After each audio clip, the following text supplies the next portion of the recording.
Family members are effortlessly floating on their chairs in the living room, a light, almost ethereal glow surrounding them. One casually holds a phone, another sips tea, their expressions serene and content.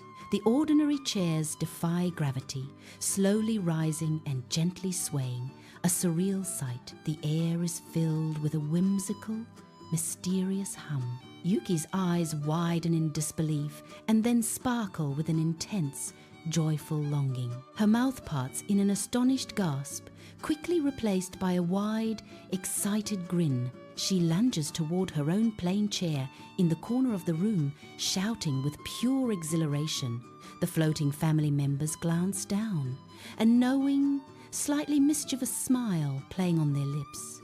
Yuki eagerly settles onto her chair, her back straight and her hands clenched in eager anticipation, ready for liftoff.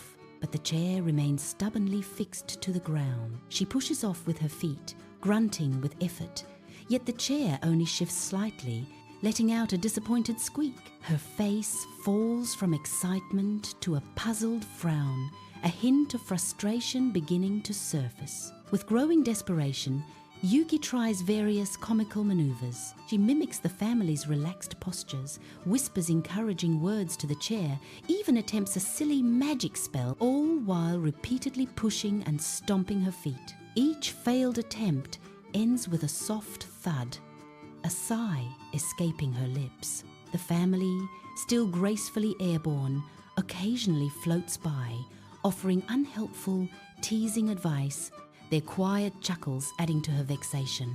Finally, Yuki gives up on brute force. Her expression shifts from frustration to intense concentration. She slides off her stationary chair and cautiously approaches the floating chairs, her gaze sharp and analytical.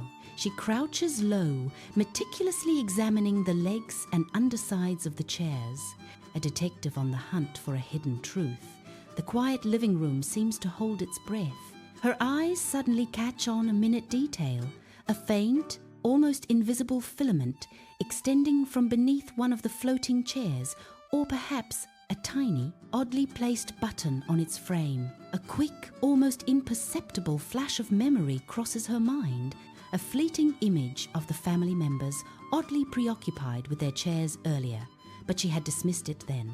A spark of realization ignites in her mind. Yuki's eyes lock onto a barely perceptible, transparent string or a small, cleverly concealed remote control tucked into the chair's side. Her face transforms from confusion to an electrifying aha moment. A triumphant shout escapes her lips as she lunges, grabbing the subtle mechanism. The music swells with a comical, victorious flourish. As Yuki snatches the hidden device, the family members' floating chairs suddenly lose their grace, wobbling precariously. Their serene smiles falter, replaced by wide-eyed panic.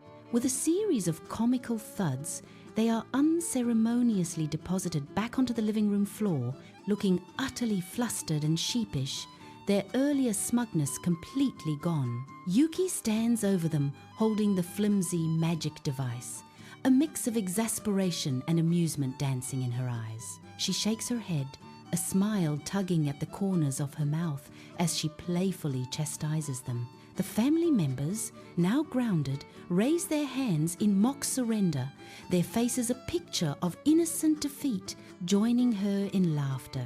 With a mischievous grin, Yuki attempts to use the mechanism herself, but her chair merely lurches awkwardly, failing to replicate the effortless flight. She pretends to soar for a moment, then dramatically falls back to earth, laughing at her own clumsy effort. She then turns to the camera, winking conspiratorially, a playful challenge in her eyes, as if promising to master real flight someday.